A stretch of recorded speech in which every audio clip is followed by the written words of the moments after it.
mag-share ng karakter muli ay welcome po kayo sa aking video. So, ang ating part is sharing the character on the Bible. So, ang ating karakter na ating i-share is all about Jonah. Kung ano po yung makukuha nating lesson, ano yung pwede nating i-apply, no? At sa pagkakaalam natin na paulit-ulit nating i-share, kung ano man yung ma-share natin ng mga karakter sa Bible, from the creation, from Adam and Eve, and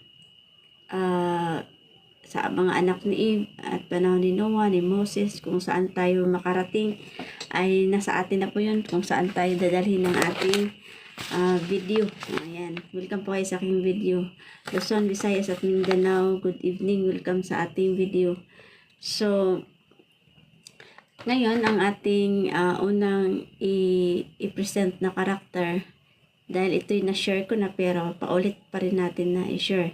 So, si Jonah ay isang napili ng ating Panginoon na kung saan siya ay ginamit bilang prophet, na siya yung napili ng ating Panginoon para papuntahin sa lugar ng Nineveh.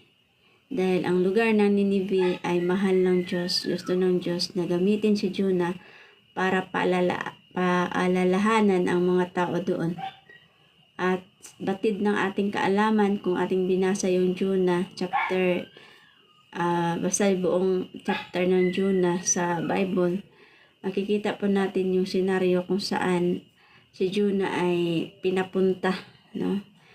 Talagang nandun siya sa lugar, bumaba siya sa lugar ng Joppa, sumakay siya sa barko at hanggang siya ay nandun na sa barko, natulog sa pinakailalim ng barko at hanggang siya ay nasa ilalim ng dagat, nasa ilalim ng tiyan ng isda, hanggang nakarating siya ng Nineveh. So, kung atin lang pong basahin yung Bible, tayo po ang makapagsabi sa kwento ni Jonah.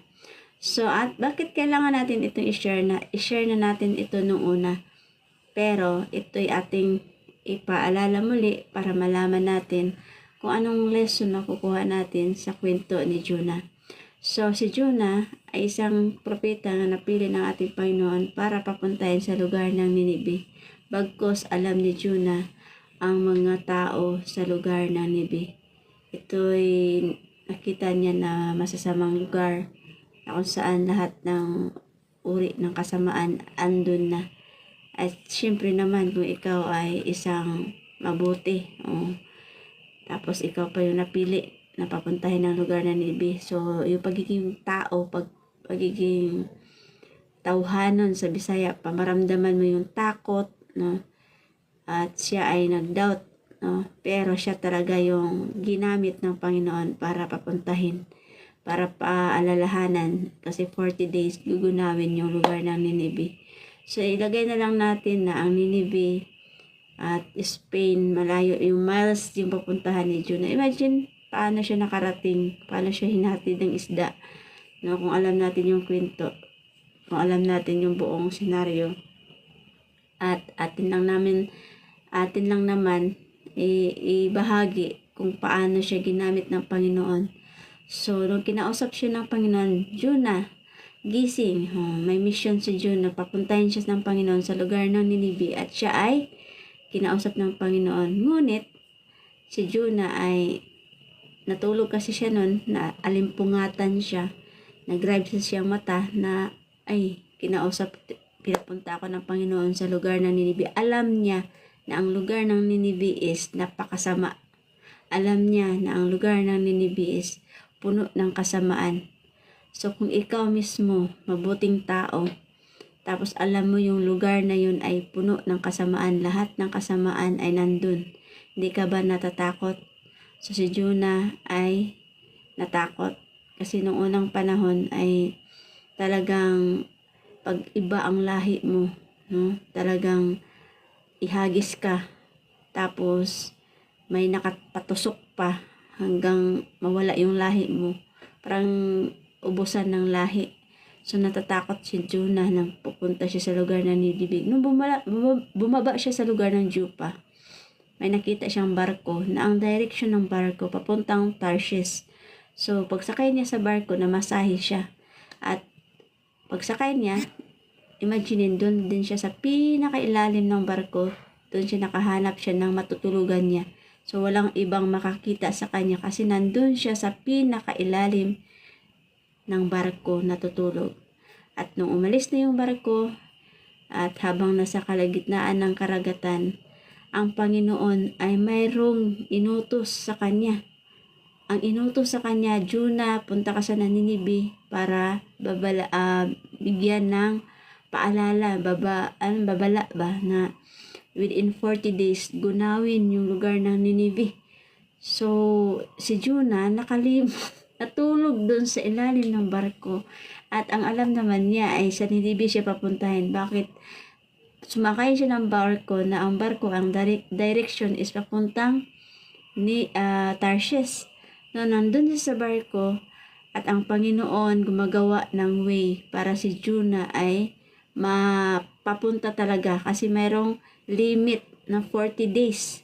Pag sinabing 40 days, bilang lang yung araw para gunawin yung syudad na yun. At ang nangyari, nagkaroon ng bagyo, no, malakas na alon, kidlat, kulog, umulan na, nandun na lahat. At si Jonah mismo, ay nagkaroon na siya ng panahon na makilala ang Diyos niya na siya ay inutusan pala. No? Pinababa talaga siya dun sa barko.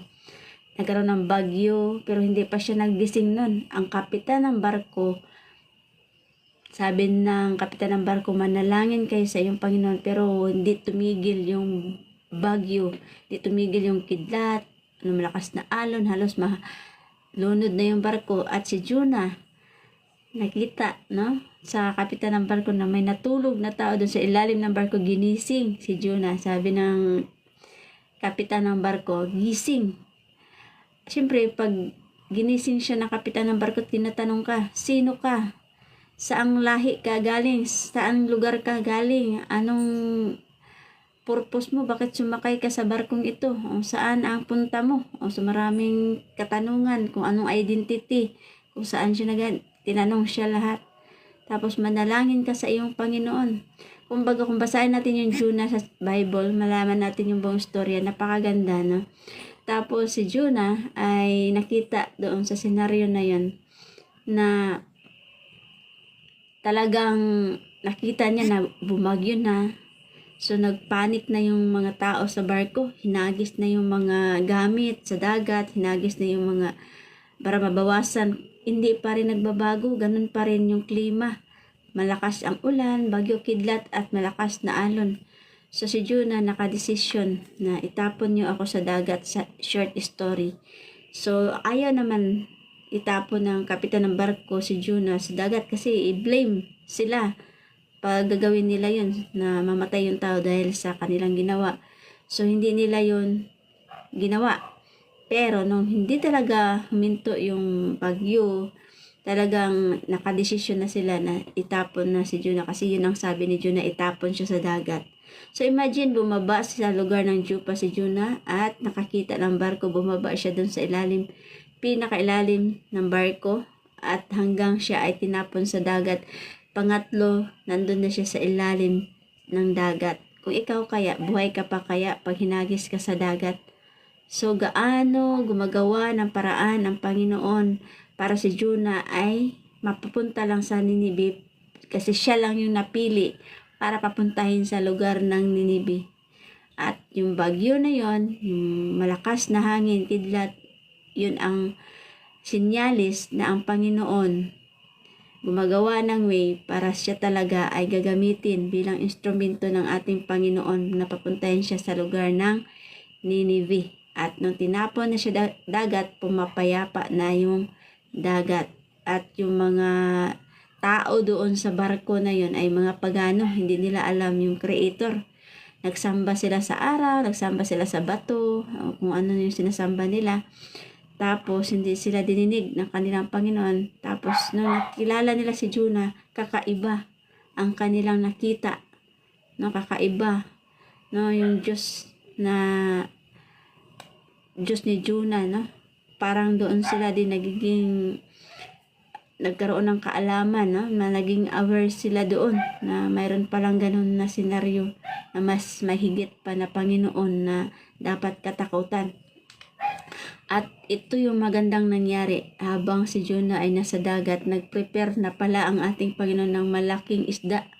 Yung malaking isda na yun ay kanyang ibinigay na ginawa ng ating Panginoon para magligtas kay Jonah.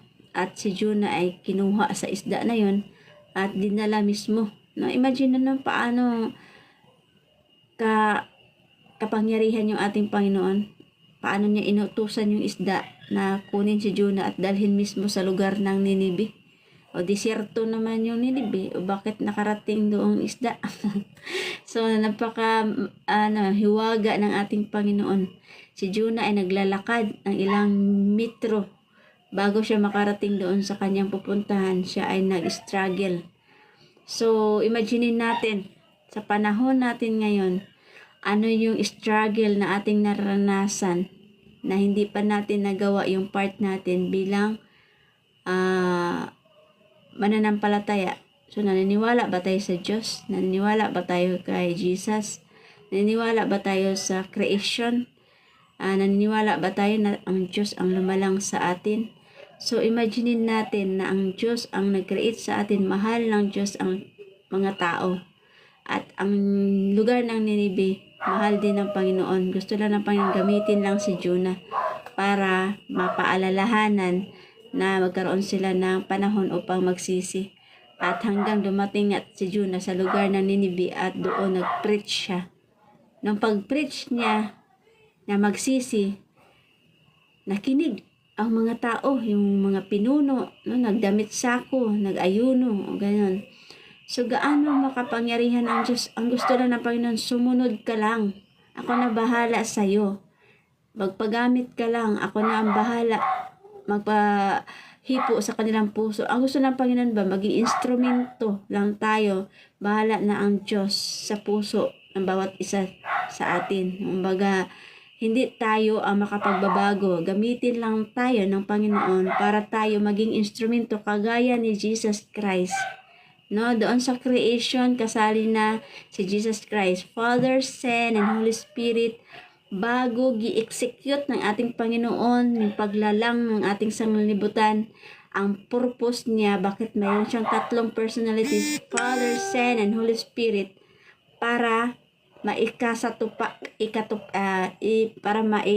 matupad ang kanyang plano na ma-create yung mundo.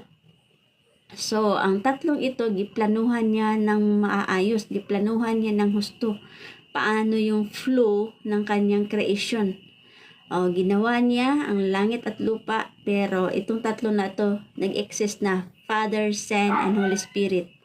Mayroon na siyang kasagutan sa lahat ng kanyang gagawin. Nung gi-execute na niya yung mundo, ano yung mangyayari, ano yung mga solusyon pag nagkaroon ng problema, na yung tatlong yun ay nakaprepare na, Father, Son, and Holy Spirit, nandun na. So just in case na magkaroon ng aberya, mayroon ng solusyon.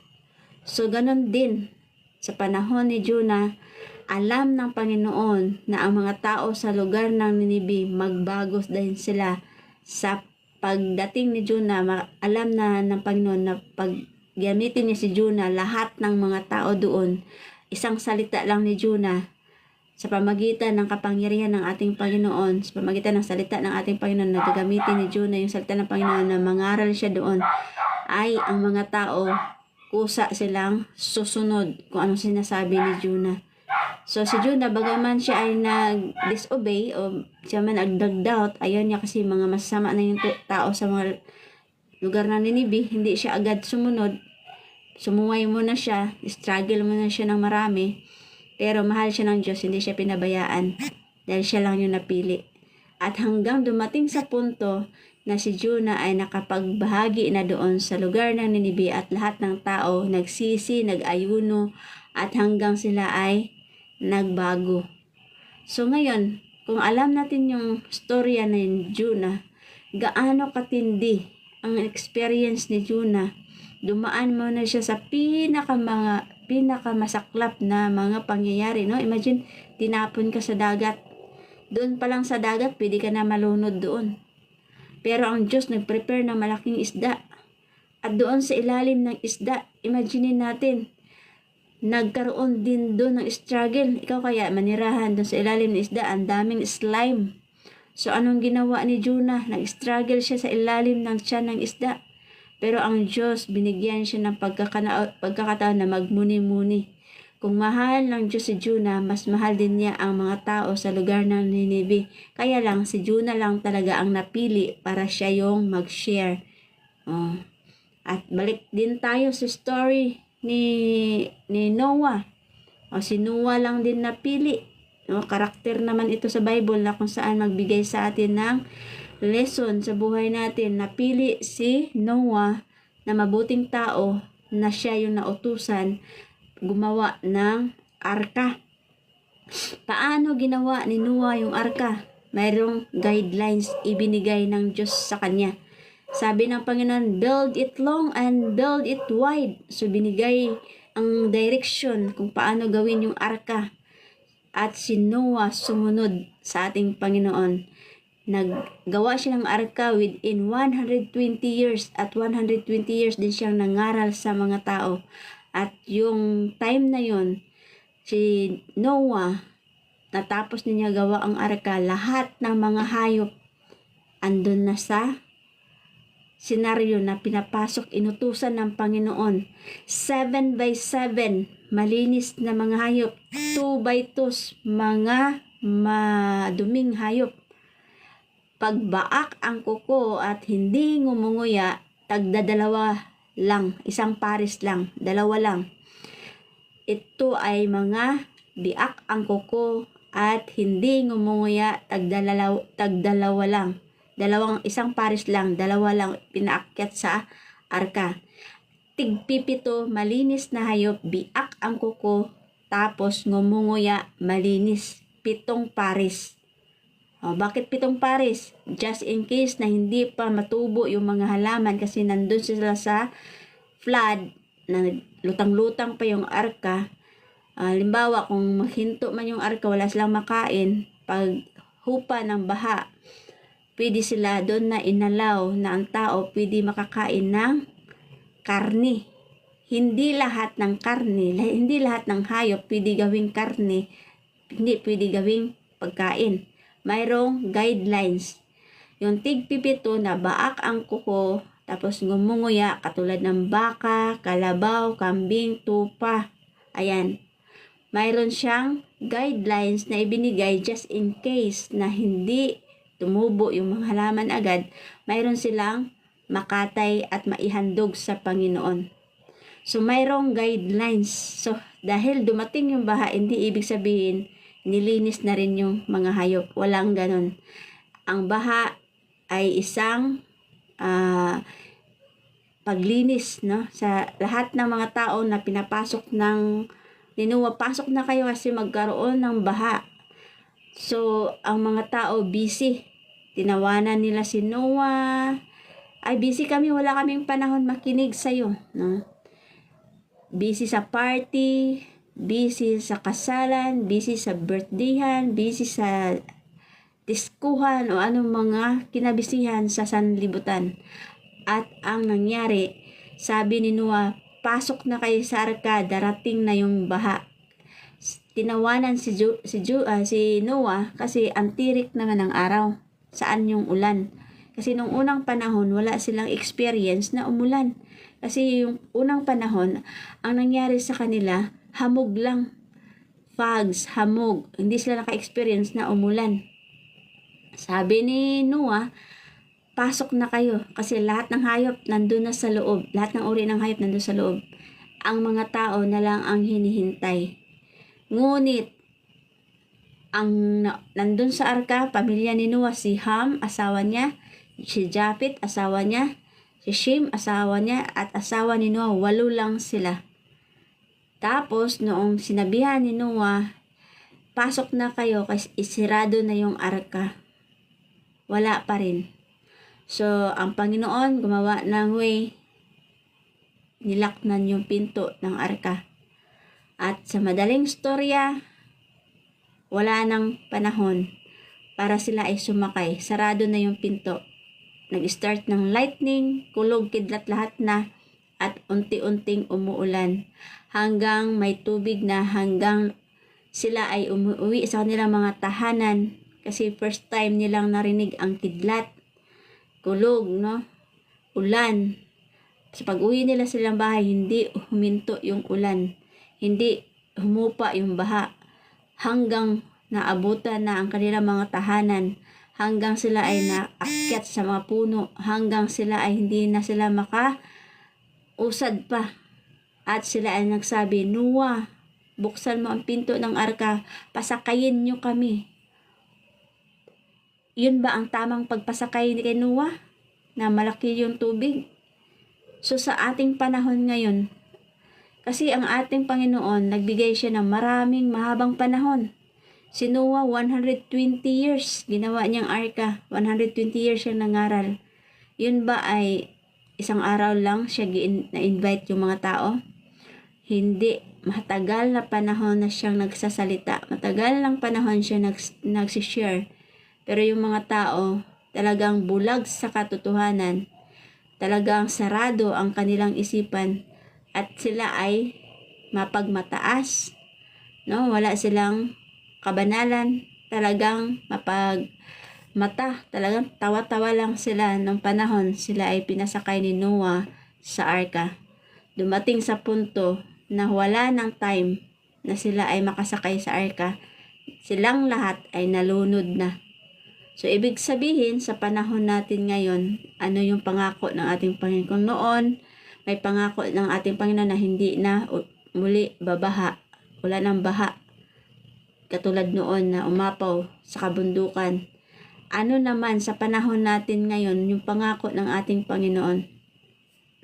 Ang pangako ng ating Panginoon sa panahon natin ngayon, dahil bumaba na yung sun, ang sun na kasali sa creation, wala na siyang nakita na mabuting tao, ino-offer na ng ating Panginoon yung buhay niya. Kasi nung unang panahon, pag nagkasala ang tao, sinubaybayan tayo ng Panginoon Nagkasala ang tao, ang pambayad sa sala, hayop din. Hindi lahat ng hayop, pili lang din.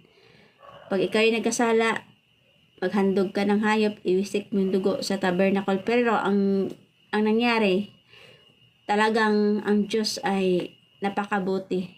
Kasi nung unang panahon, may mga palatuntunan sila. No? Pag ikaw ay nagkasala, babatuhin.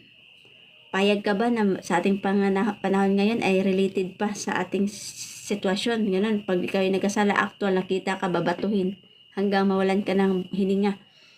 So, hindi na, nakita ng ating Panginoon na hindi na pwede na pabayaan niya yung mga tao. Mahal ng Diyos ang lahat ng tao. Ayaw niya na may pinili siya. Kasi nung unang panahon, may mga palatuntunan ang mga tao na ikaw, taga ibang bayan, bawal kang pupunta sa ibang bayan. Kasi ibang lahi mo, iba yung, basta ganun. Pag ikaw ay kakaiba ka, no? Mga ginawa mo, mga karuwal-dumal, bawal ka pupunta sa lugar na to. Kasi para bang ayaw ng Panginoon na selective. So, bumaba ang ating Panginoon, no? Ibinigay niya ang kanyang bugtong na anak kung sino man ang sumampalataya sa kanya magkaroon ng buhay na walang hanggan. Imagine, binigay niya ang buhay niya para tubusin ang lahat ng ating mga kasalanan. Saan tayo tinubos ng ating Panginoon para maibalik tayo sa Kanya? Sa ating mga kasalanan, binayaran ng ating Panginoon. Kung dati ay nagkatay sila ng hayop para ihandog, para pambayad sa sala, ano naman ang ino-offer ng Diyos para bayaran yung ating mga kasalanan? Yung buhay niya, yung dugo niya doon sa krus ng Kalbaryo, yun yung binayad niya sa lahat ng ating mga kasalanan. Hindi porket binayaran na ng ating Panginoon ang lahat nating mga kasalanan ay wala na tayong gagawin. Ang sabi ng Panginoon, if we confess our sin, He is faithful and just, and He forgive our sins. He cleanse us from all unrighteousness. Kung ipahayag natin yung lahat nating kasalanan, patatawarin niya tayo. Pero kung hindi tayo lumapit sa Kanya, paano naman tayo lalapit sa Kanya? Paano tayo humingi sa Kanya ng tawad? So, through prayer, tayo ay makapalapit sa Panginoon. Through reading, sa kanyang mga salita, nakipag-usap ang Diyos sa atin. Ang gusto ng Diyos magbago, magsisi. Katulad sa panahon ni Noah na magsisi, panahon ni Jonah na ang mga tao doon ay nagsisi sila, nagdamit sako sa lugar ng Ninibe. Nung nakarinig sila ng pabalita galing kay Jonah. Si Noah din naman, nung panahon niya, nangaral siya in 120 years. Hindi siya nagkulang sa mga tao. At nung nalunod na yung mga tao, so wala na silang magagawa, nalunod na sila. Sa panahon din naman natin ngayon, ano yung event na atin ding hinihintay? Yung second coming ng ating Panginoon. Pag hindi tayo magsisi at patuloy tayo sa paggawa ng kasalanan, kasi kung tayo yung nakapagsisi na at handa na tayong sundin ng ating Panginoon, i-immerse tayo sa tubig, ilubog tayo sa tubig. Ang tawag doon, binyag. Ikaw ay immerse, nang dating ikaw ay lumabag sa 10 utos. Ikaw dati ay sumasalangsang sa katusan ng Panginoon. Lahat ng gusto mo, ginagawa mo, gusto mo na magbago, gusto mo nang talikuran ang lahat ng iyong mga masamang gawain, i-immerse sa tubig, tanda sa pagtanggap natin sa Kanya bilang ating personal na tagapagligtas para pag lumapit tayo sa Panginoon, kaya niya tayong baguhin. Kasi pag hindi natin tanggapin si Jesus Christ as our personal Savior, hindi niya tayo tutulungan sa pamamagitan ng Holy Spirit. Yung ating frontal lobe, ito yung daluyan ng Holy Spirit para tayo ay turuan. Kailangan natin magbago ng pananaw sa buhay.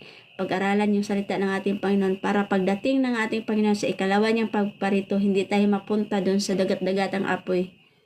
Tayo'y followers niya. Uunahin niya tayo pagising kung tayo nasa libingan. Lahat ng namatay, kung si Kristo ay namatay at muling nabuhay, lahat ng sumampalataya sa Kanya, bagaman mamatay, magkaroon ng buhay na walang hanggan. Mabubuhay muli.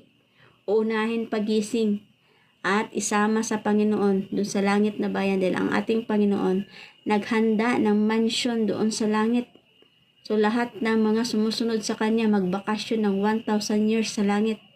Ang lahat ng sumusuway at hindi nagbago, hindi nagsisi, last event, yung mag-swimming sa dagat-dagatang apoy, ang kaibahan lang, sunog ka na, buhay ka pa. Lahat ng pagsisisi, lahat ng dapat nakinig na lang ako, hindi sana ako mapunta dito. Di ba pag napasok tayo mainit? How much more yung dagat-dagatang apoy na kung saan mainit na siya.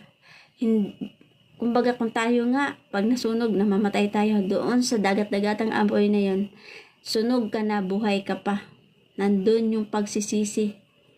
No, nandun yung lahat ng sakit, lahat ng kasamaan na iyong ginawa na hindi mo nahingi ng tawad sa Panginoon. Doon mo maranasan kung gaano ka nagtagumpay sa kasalanan. Doon din maranasan kung gaano kasama ang iyong ginagawa. Yun ang parusa na kung saan nagtagumpay ka sa kasalanan, hindi ka nagsisi, magkaroon ka ng consequences. Doon ka sa dagat-dagatang apoy, magiging mag-suffering ka doon. Buhay ka pa, sunog ka na, buhay ka pa. Yun yung kaibahan pag hindi tayo nakinig sa ating Panginoon. So, kailangan natin i-immerse sa tubig, tanda na pagtanggap natin sa Kanya na magbago na tayo. Pag tayo'y nabago na at tinanggap natin si Jesus Christ as our personal Savior, yung 10 Commandments, bunga na sa pagtanggap natin sa Kanya, isang biyaya na mayroon tayong guidelines na sundanan na tayo ay hindi na muli gagawa pa ng ating mga nasanayang mga gawain na masasama. Mayroon ng guidelines ng Panginoon. Sabi ng Panginoon, huwag. Ang 10 Commandments na hati sa dalawa, pag-ibig sa Diyos, pag-ibig sa tao. Ang pag-ibig sa Diyos, yung 10 Commandments, huwag kang gagawa ng larawang inanyuan. No? Huwag mong gamitin ang pangalan ng Panginoon sa walang kabuluhan. No, kasi, andun eh. Tapos ano pa ba yung nakasulat doon? Basahin na lang natin. At pang-apat na utos, remember the Sabbath day to keep it holy. So, nandun yung pag-ibig natin sa Diyos. Ano naman yung pag-ibig natin sa tao? Ang pag-ibig natin sa tao, igalang mo ang iyong ama at ang iyong ina para hahaba ang iyong buhay. Huwag kang papatay, huwag kang mangalunya, huwag kang magnakaw, huwag mong imbutin ang pag-aari ng iyong kapwa. Ano pa ba yun? Huwag kang magbintang. Basta, yung 10 Commandments, basahin na lang natin. Kasi yun, doon tayo ituturo itutuwid ng Diyos yung lahat ng ating mga kalikuan. Bunga sa pagligtas niya sa atin, tayo ay nakasumpong na ng guidelines ng ating Panginoon para tayo ay maibalik sa Kanya at mailapit sa Kanya. Ang 10 Commandments hindi pabigat. Ito'y bigay sa atin guidelines para mailayo tayo doon sa mga nakasanayan na dati hindi sumusunod, ngayon sumunod ka sa Diyos. Iyon ay biyaya ng Diyos na binigay sa atin para tayo ay makaiwas doon sa mga masasamang gawain kung tayo ay sumunod sa Diyos, no? Kung ang sakripisyo ni Jesus Christ, kasi maraming hindi naniniwala na ang ating Panginoon ay Diyos. Si Jesus Christ, sa creation pa lang, nag-exist na siya. Andun na siya. Kaya lang, nagkatawang tao siya para sa atin, para maibalik tayo sa Kanya.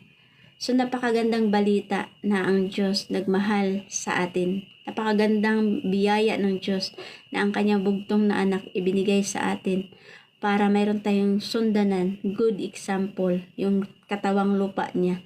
Tayo nagkaroon ng katawang lupa, si Jesus Christ nagkaroon ng katawang lupa. Kinaya ni Jesus Christ ang lahat ng mga pagsubok. Kinaya niya ang mga pasakit. Pinasan niya ang krus na dapat tayo ay nagpasan. Pagpaulit-ulit tayo sumasalangsang sa kanyang dakilang kautusan, paulit-ulit din natin siyang pinako sa krus. So, ang kailangan lang natin gawin is sumampalataya sa ating Panginoon at huwag humihuwalay sa kanyang mga salita. At laging manalangin kasi si Jesus Christ laging nananalangin. So, kung na-overcome ni Jesus yung lahat ng mga pasakit dahil sa ating mga kasalanan, inako niya ang lahat ng ating mga kasalanan. Nagtagumpay siya, nag-victory siya. Hindi lahat ng namatay, defeat. Si Jesus Christ namatay pero muling nabuhay, siya ay victorious. Pinakita niya sa atin na tayo ay dapat sumunod sa Kanya. Mamatay man tayo, at least sa Kanya. At tayo ay makatamo ng buhay na walang hanggan. At tayo ay uunahin pagising kung tayo nasa libingan. Siya lang yung may susi sa Hades. Siya lang may karapatan na gumising sa mga patay. Kung si Jesus Christ, tao, at nagawa niya yung mga mirakulong mga bagay, ibig sabihin, Diyos siya. Ang karakter niya, yung karakter ng ating Panginoon. Yun din ang gusto ng ating Panginoon. Yung karakter ng ating Panginoon, magiging karakter natin. Magiging Christ-like tayo. Mahirap yan gawin pag hindi natin pag-aralan o i-apply yung guidelines ng ating Panginoon. At sa pamagitan din sa paglapit natin sa Kanya, through Holy Spirit, mapanagumpayan din natin ang lahat ng mga pagsubok natin sa buhay kung tayo'y mananampalataya sa Kanya. Kung si Jesus Christ nung unang panahon, doon talaga siya dumadaan sa mga taong may sakit, sa mga taong may problema, doon sa mga taong namatay, no? Binuhay niya. Kung si Jesus Christ doon sa lugar ng Galilee, nagpaikot-ikot siya doon, may nakita siya, sa story, may nakita siyang isang naposes. Pag sinabing naposes, nasapian ng mga demonyo. Pag sinabing mga demonyo, marami. So, itong mga demonyo na to ay nakatira sa isang tao.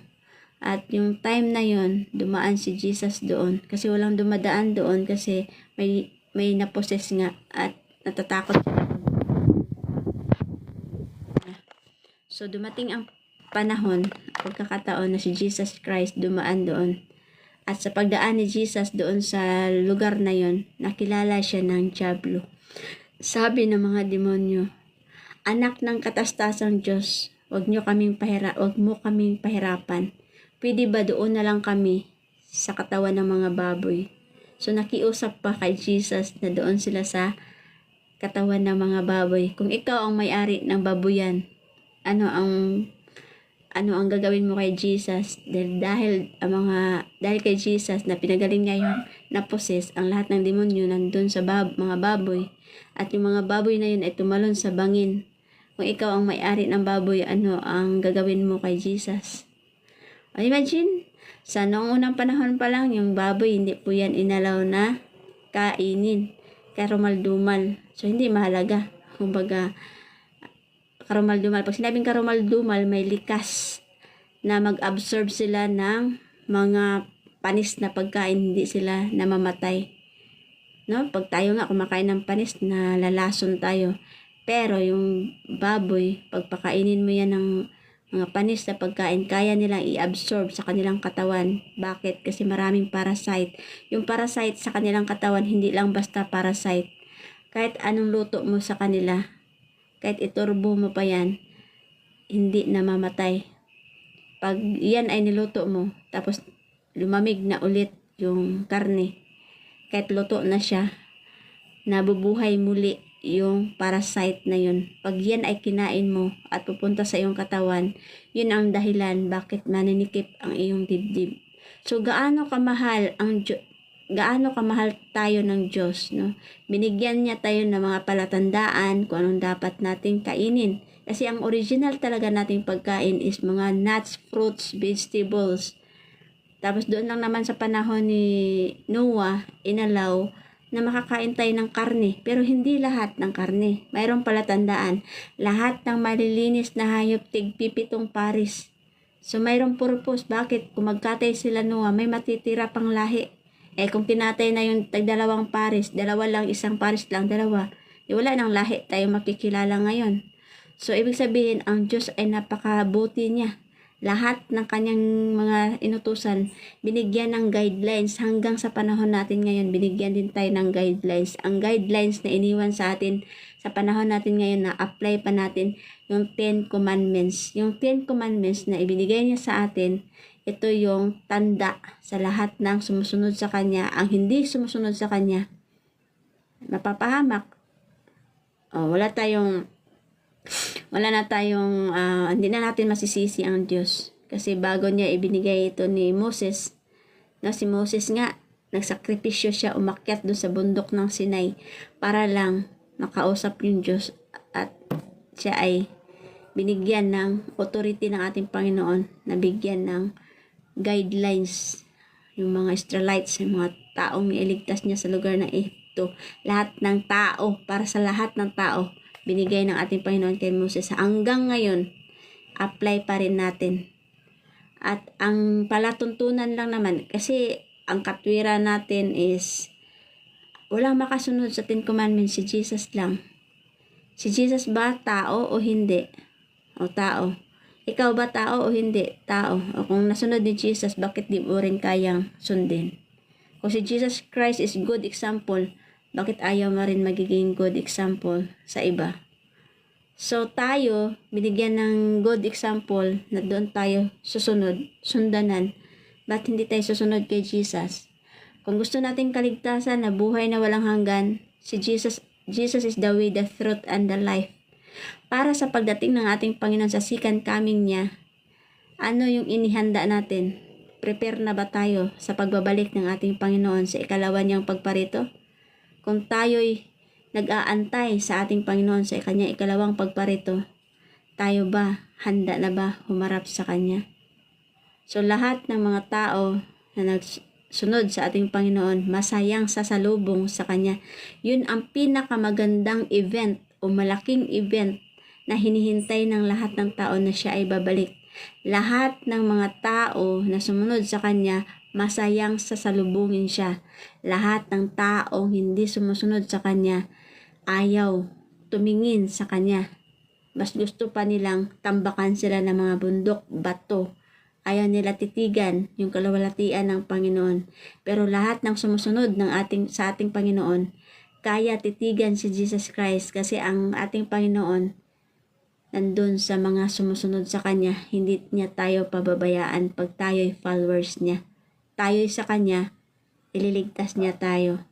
Kung tayo'y namatay, uunahin niya tayo pagising at isama niya tayo doon sa alapaap ng langit, at dadalhin doon sa langit na bayan na kung saan inihanda niya ang tahanan, mga mansyon. Kung dito sa lupa, nag-prepare tayo ng mga mansyon, na mga malamansyon na pangarap natin na ito lamang ay temporary lang. Mas gustuhin natin yung mansyon na ihanda ni Jesus na malaginto. Daanan ginto, mansyon ginto.